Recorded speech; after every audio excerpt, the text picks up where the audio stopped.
Hi hello చూస్తున్నారుగా వెనక ఒక కంపెనీ పేరు అయితే చెప్పాను, కానీ ఇక్కడ రోడ్లు బాగుండవు, కానీ వీళ్ళ పరిస్థితులు బాగుండవు, ఏం బాగుండవు. కానీ మళ్ళీ బైక్లో వెనక కూర్చునే వాడికి కూడా హెల్మెట్ ఉండాలంట.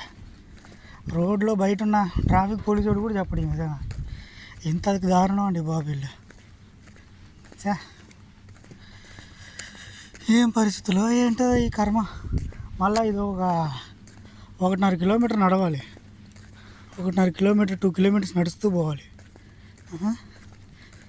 ఏం చేస్తాం. మళ్ళీ వీళ్ళు కార్లు అటు ఇటు పోతుంటారు, కానీ కనీసం ఎక్కువ అడదాకా వదిలిపెడతానని కూడా అనరు దరిద్రుడు. ఇక మనుషులో ఏంటో. ఇంకా చాలా దూరం ఉంది. సెక్యూరిటీ ఆఫీస్కి పోవాలి.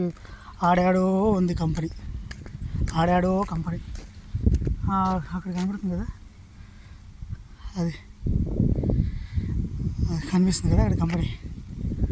ఆ కంపెనీ అక్కడి నుంచి నడుచుకుంటూ వస్తున్నా. ఇంత దారుణం ఏడనా ఉందా?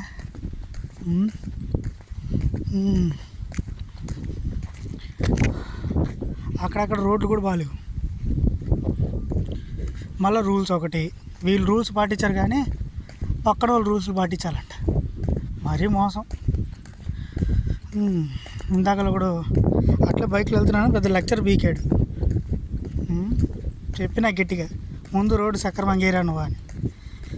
ఏం కర్మను కానివ్వండి. సరే అయితే సెక్యూరిటీ ఆఫీస్ కొంచెం దగ్గరలో ఉంది, మళ్ళీ చేస్తానండి. మళ్ళీ ఫోన్లో వీడియో ఎందుకు తీసావు, సోది సొక్కడా తొక్కడా ఇన్ని చెప్తారు సోగ్గాళ్ళు. సరే బాయ్ ఫ్రెండ్స్.